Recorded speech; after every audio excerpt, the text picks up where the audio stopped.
Puji Tuhan, Shalom saudara yang dikasih dalam Tuhan.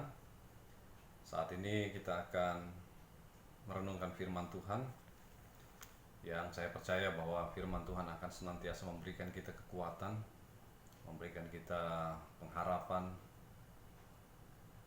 sehingga membuat kita tidak akan takut dan khawatir di dalam menghadapi segala tantangan, persoalan yang datang dalam hidup kita, masalah-masalah yang kita hadapi, termasuk dengan apa yang kita hadapi saat ini. Saat ini Bapak Ibu Saudara, saya ingin mengajak kita merenungkan dari firman Tuhan di dalam 1 Samuel pasal yang ke-7 ayat yang kedua sampai yang ke-13. 1 Samuel pasal yang ke-7 ayat 2 sampai yang ke-13. Demikian firman Tuhan. Sejak saat tabut itu tinggal di Kiryat Yearim, berlalulah waktu yang cukup lama, yakni 20 tahun, dan seluruh kaum Israel mengeluh kepada Tuhan. Lalu berkatalah Samuel kepada kaum Israel demikian: jika kamu berbalik kepada Tuhan dengan segenap hati, maka jauhkanlah para allah asing dan para Asitoret dari tengah-tengahmu, dan tunjukkan hatimu kepada Tuhan. Beribadahlah kepadanya, maka ia akan melepaskan kamu dari tangan orang Filistin. Ayat 4. Kemudian orang-orang Israel menjauhkan para Baal dan para Asitoret dan beribadah hanya kepada Tuhan. Lalu berkatalah Samuel, kumpulkanlah segenap orang Israel ke Mispa, maka aku akan berdoa untuk kamu kepada Tuhan. Setelah berkumpul di Mispa, mereka menimba air dan mencurahkannya di hadapan Tuhan. Mereka juga berpuasa pada hari itu dan berkata di sana, kami telah berdosa kepada Tuhan. Dan Samuel menghakimi orang Israel di Mispa. Ketika didengar orang Filistin bahwa orang Israel telah berkumpul di Mispa, majulah raja-raja kota orang Filistin mendatangi orang Israel. Serta didengar orang Israel demikian, maka ketakutanlah mereka terhadap orang Filistin. Lalu kata orang Israel kepada Samuel, janganlah berhenti berseru bagi kami kepada Tuhan Allah kita, supaya ia menyelamatkan kami dari tangan orang Filistin itu. Sesudah itu Samuel mengambil seekor anak domba yang menyusu, lalu mempersembahkan seluruhnya kepada Tuhan sebagai korban bakaran. Dan ketika Samuel berseru kepada Tuhan bagi orang Israel, maka Tuhan menjawab dia. Sedang Samuel mempersembahkan korban bakaran itu, majulah orang Filistin berperang melawan orang Israel. Tetapi pada hari itu Tuhan mengguntur dengan bunyi yang hebat ke atas orang Filistin dan mengacaukan mereka, sehingga mereka terpukul kalah oleh orang Israel. Keluarlah orang-orang Israel dari Mispa, mengejar orang Filistin itu dan memukul mereka kalah sampai ke hilir Betkar. Kemudian Samuel mengambil sebuah batu dan mendirikannya di antara Mispa dan Yesana. Ia menamainya Eben Hezer. Katanya, sampai di sini Tuhan nolong kita. Demikianlah orang Filistin itu ditundukkan dan tidak lagi memasuki daerah Israel. Tangan Tuhan melawan orang Filistin seumur hidup Samuel. Bapak Ibu Saudara yang dikasih dalam Tuhan, jemaat Tuhan, bangsa Israel mengalami persoalan besar. Mereka dijajah oleh bangsa Filistin, yang tentunya kita tahu bahwa bangsa Israel memasuki satu wilayah yang baru yang Tuhan janjikan kepada mereka. Tetapi mereka berada di tengah-tengah bangsa yang besar, yang kuat.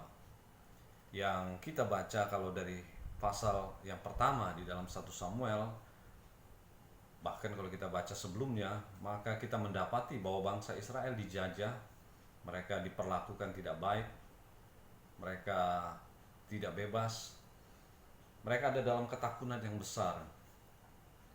Tetapi dalam pasal ini kita membaca bahwa ketakutan yang dialami oleh bangsa Israel, oleh bangsa Filistin, itu tidak selamanya. Ada waktu yang kita baca tadi bahwa masalah mereka selesai. Tuhan tidak tinggal diam. Tuhan memberikan kelepasan bangsa Israel dari tangan orang Filistin. Dalam pembacaan kita tadi jelas bahwa Tuhan menyertai mereka. Ayat ke-12, dan ini yang menjadi kunci daripada teks yang kita baca tadi. Di situ dikatakan bahwa sampai di sini Tuhan menolong kita. Artinya bahwa Tuhan menolong bangsa Israel. Di tengah-tengah mereka takut dan khawatir, ketidakpastian, mungkin juga mereka tidak ada lagi pengharapan, tapi kita membaca bahwa Tuhan ternyata tidak meninggalkan mereka. Tuhan beserta dengan bangsa Israel. Hal yang sama sudah dalam kehidupan kita juga. Dan di tengah persoalan yang kita hadapi, seperti sekarang ini kita tahu bahwa kita menghadapi persoalan virus corona. Tidak hanya di kita, tapi di seluruh dunia menghadapi persoalan yang sama, di mana di dalamnya ada ketakutan, kekhawatiran, di mana kita tidak bebas. Kita tahu bahwa kita diminta untuk tidak keluar rumah, isolasi diri. Jadi kita mengalami situasi yang tidak beda jauh dengan apa yang dialami oleh bangsa Israel. Kematian juga dialami oleh bangsa Israel, hal yang sama dengan kita.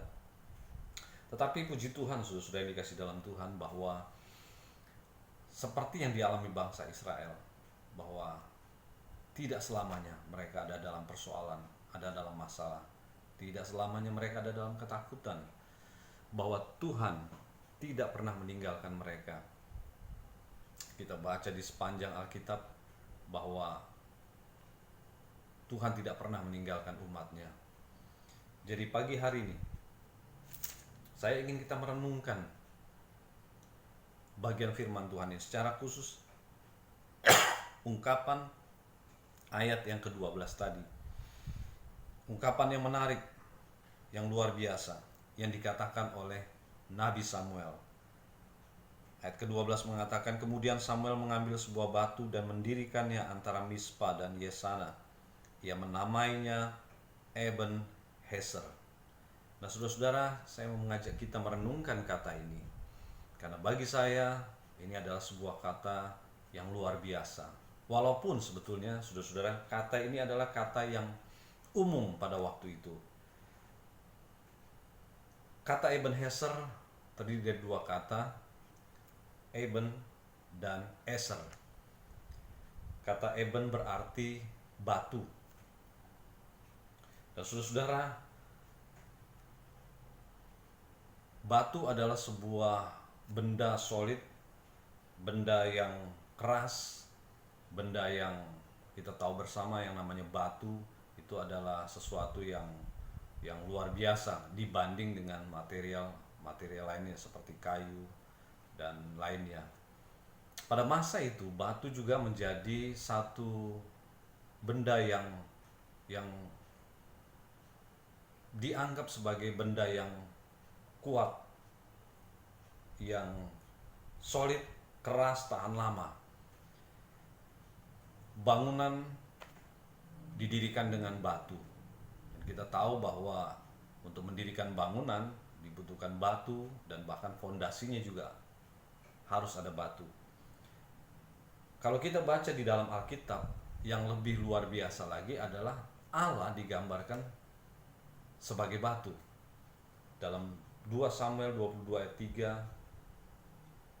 Mazmur 18 ayat 2, dan juga Ulangan 3 ayat 4 yang lebih dahulu, itu menggambarkan Allah seperti batu, gunung batu yang keras, yang kuat, yang solid, yang dalam pemikiran pada saat itu sulit untuk dihancurkan. Jadi itulah mengapa Samuel memakai istilah batu. Tapi perlu diperhatikan Bapak Ibu Saudara, batu di sini adalah batu yang keras, batu berasal daripada gunung yang kuat, yang besar. Pada waktu itu bangsa Israel memahami Allahnya sebagai gunung batu, itu batu yang ada di Gunung Sinai, batu yang keras. Itulah kata Eben yang artinya batu. Jadi Allah kita diumpamakan sebagai batu yang kuat. Kemudian ada kata Ezer. Ezer berarti penolong. Dan kata ini, saudara-saudara, adalah sebuah kata yang dipakai di dalam dunia peperangan atau dunia militer. Jadi kata penolong itu sangat berarti ketika terjadi peperangan antara satu kelompok tentara dengan tentara lain, bangsa dengan bangsa lain. Kemudian ketika berperang, datang bantuan atau pertolongan dari tentara yang lebih kuat, pasukan yang lebih kuat, maka itu menjadi satu kabar baik dan tentunya akan memberikan kemenangan. Jadi kata ini adalah kata yang cukup berarti, cukup penting. Penolong ini, saudara-saudara, bukan penolong yang biasa, karena kata ini menunjuk kepada penolong yang saya katakan tadi, memberi kemenangan. Yang menarik juga ada kata Ha di situ, Eben Hezer. Ha ini juga menunjukkan satu artikel kepastian, saudara, menunjuk kepada batu yang jelas, batu yang pasti, yang sudah dikenal. Itulah kata Eben Hezer. Allah digambarkan sebagai batu penolong. Oleh sebab itu dikatakan tadi di dalam ayat yang ke-12, sampai di sini Tuhan menolong kita. Ada 3 hal, Bapak Ibu Saudara, yang saya ingin ajak kita renungkan dan merenungkan dari kata Eben Hezer ini. Dan saya ingin supaya saat ini kita akan memperoleh berkat secara khusus dari renungan firman Tuhan ini. Yang pertama, ungkapan Eben Hezer berarti memberi arti bagi kita bahwa kita punya Allah yang berkuasa. Kata atau ungkapan Eben Hezer ini ingin menunjukkan bahwa kita punya Allah yang besar, Allah yang dahsyat, Allah yang kuat, Allah yang tidak bisa dibandingkan dengan Allah-Allah yang lain.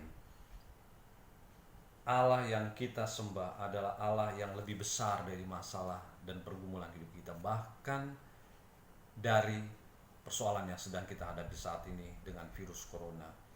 Jadi Bapak Ibu Saudara yang dikasih dalam Tuhan, ungkapan ini ingin memberikan kekuatan kepada kita bahwa kita punya Allah. Kita punya batu yang kuat, yang kokoh, yang besar, yang tidak bisa dibandingkan dengan batu-batu yang lainnya, yang tidak bisa dibandingkan dengan Allah-Allah yang lainnya. Itulah Allah kita yang sekarang kita kenal di dalam pribadi Tuhan Yesus Kristus. Nama di atas segala nama, Allah di atas segala Allah. Bangsa Filistin dapat dikalahkan oleh Tuhan Allah yang dimiliki oleh bangsa Israel, yang disembah oleh bangsa Israel, sehingga segala ketakutan bangsa Israel, kekhawatiran mereka, penjajahan yang mereka alami, penderitaan itu akhirnya dilenyapkan oleh sang batu yang kokoh tadi, yang besar, yaitu Allah yang mereka percayai. Jadi biarlah ini mengingatkan kita bahwa kita punya Allah yang besar. Nah, yang kedua, Bapak Ibu Saudara, ungkapan Eben Hezer ini memberi arti kepada kita bahwa kita punya penolong. Saya katakan tadi, kata penolong ini dalam konteks militer, peperangan antara hidup dan mati. Kata ini juga menunjukkan bahwa Allah pasti menolong. Allah menolong bagi kita yang tidak punya kemampuan, bagi kita yang lemah, bagi kita yang tidak berdaya. Bangsa Israel pada waktu itu bangsa yang memang tidak berdaya di antara bangsa-bangsa yang ada di sekitar mereka. Karena kita tahu bahwa bangsa Israel bukanlah bangsa yang berperang. Sejak awal kita tahu bahwa yang berperang bagi mereka itu adalah Allah mereka. Jadi inilah arti penolong bagi mereka. Bangsa Israel tidak berdaya, namun ada pertolongan. Allah menolong mereka memberikan kemenangan kepada bangsa Israel, membebaskan mereka dari segala persoalan mereka. Kalau kita lihat dari awal mulanya bangsa Israel sampai masuk ke tanah perjanjian, kita tahu bahwa Allah senantiasa menolong mereka. Mari kita percaya bahwa Allah kita juga adalah Allah yang menolong kita, saudara-saudara. Sampai hari ini Dia adalah Allah yang pasti menolong kita dari segala persoalan masalah yang kita hadapi. Saya percaya juga dari kondisi saat ini yang sedang kita hadapi dengan virus corona ini, saya percaya bahwa Tuhan pasti menolong kita karena Dia adalah Allah Ebenezer, Allah yang pasti menolong kita. Dan yang ketiga, saudara-saudara, ungkapan Ebenezer ini yang terakhir ingin memberikan arti kepada kita bahwa Tuhan itu setia. Dikatakan tadi dalam ayat yang ke-12, Nabi Samuel berkata, sampai di sini Tuhan menolong kita. Ungkapan sampai di sini ini menunjukkan sebuah kesetiaan. Ungkapan sampai di sini ini menunjukkan sebuah penyertaan yang tidak berakhir. Jadi Allah adalah Allah yang tidak pernah meninggalkan kita, saudara-saudara. Allah yang setia. Kepada bangsa Israel Allah setia. Walau seringkali kita tahu bahwa bangsa Israel tidak setia kepada Allah. Banyak kali bangsa Israel meninggalkan Allah. Tapi Allah tidak pernah meninggalkan mereka. Allah tidak pernah tidak menyertai mereka. Itulah Allah Ebenezer. Jadi Bapak Ibu sudah dikasih dalam Tuhan, Raja Daud pernah berkata, sekalipun aku berjalan dalam lembah kekelaman, aku tidak takut bahaya, sebab Engkau besertaku. Mazmur 23:4. Sekalipun dalam lembah kekelaman, sekalipun dalam kesulitan besar, Allah tidak pernah meninggalkan kita. Yesus pernah berkata, aku akan menyertai kamu senantiasa sampai kepada akhir zaman. Jadi Bapak Ibu sudah dikasih dalam Tuhan, itulah Allah kita, Ebenezer. Allah setia kepada kita. Sebab itu Bapak Ibu sudah dikasih dalam Tuhan, saya mengajak melalui perenungan firman Tuhan saat ini, dalam situasi di mana kita belum bisa beribadah bersama-sama seperti biasanya dahulu yang kita lakukan, tapi kita tetap beribadah di rumah masing-masing dan mendengarkan firman Tuhan. Saya ingin mengajak kita untuk kita mengingat kebenaran firman Tuhan ini, bahwa kita punya Allah yang menolong kita sampai hari ini. Ebenezer. Bangsa Israel diberikan kemenangan oleh Tuhan. Bangsa Israel dilepaskan oleh Tuhan. Tidak selamanya. Dalam kitab Yesaya pasal yang ke-9 ada kekelaman, ada kesuraman, ada penderitaan dan sebagainya. Karena ada waktunya Tuhan menolong mereka. Dan biarlah Tuhan juga akan menolong kita Bapak Ibu Saudara, bahwa kita punya Allah yang besar, digambarkan sebagai batu yang kokoh, yang kuat, batu yang tidak akan hancur. Itulah Allah kita. Sebab itu Bapak Ibu sudah dikasih dalam Tuhan, biarlah pada saat ini kita mau berdoa supaya Tuhan akan tetap memberikan kita kekuatan, keyakinan kepada kebenaran firman Tuhan. Batu yang didirikan oleh Nabi Samuel itu sebagai tugu peringatan. Jadi setiap kali bangsa Israel mengingat tugu itu, setiap kali bangsa Israel melihat tugu itu, maka mereka diingatkan bahwa mereka punya Allah yang Ebenezer, Allah yang menolong mereka. Puji Tuhan, Tuhan memberkati kita. Mari kita berdoa. Bapa di dalam surga, terima kasih buat kebenaran firman-Mu. Biarlah firman-Mu yang kami renungkan mengenai ungkapan Ebenezer ini, Tuhan, akan membuat kami tidak lemah, membuat kami tidak takut dan khawatir dalam menghadapi persoalan, tantangan yang kami hadapi, termasuk dengan situasi saat ini mengenai virus corona. Karena kami diingatkan bahwa kami punya Allah yang menolong kami. Kami punya Ebenezer. Kami punya Tuhan yang senantiasa menyertai kami. seperti sebuah batu yang kuat, yang kokoh, yang kami percaya bahwa tidak bisa dikalahkan oleh apapun, bahkan oleh masalah-masalah yang kami hadapi, persoalan yang kami hadapi. Terima kasih Tuhan, terima kasih. Hamba berdoa berkati umat-Mu, berkati jemaat-jemaat yang Tuhan kasihi, untuk mereka tetap kuat di dalam Tuhan. Dan ada perlindungan Tuhan, ada penyertaan Tuhan dari segala persoalan yang mereka hadapi, bahkan sekalipun dalam situasi saat ini. Terima kasih Tuhan, terpujilah nama-Mu. Kami bersyukur dan memuji nama Tuhan. Terima kasih buat firman-Mu. Hanya di dalam nama Tuhan Yesus kami berdoa dan kami mengucap syukur. Amin.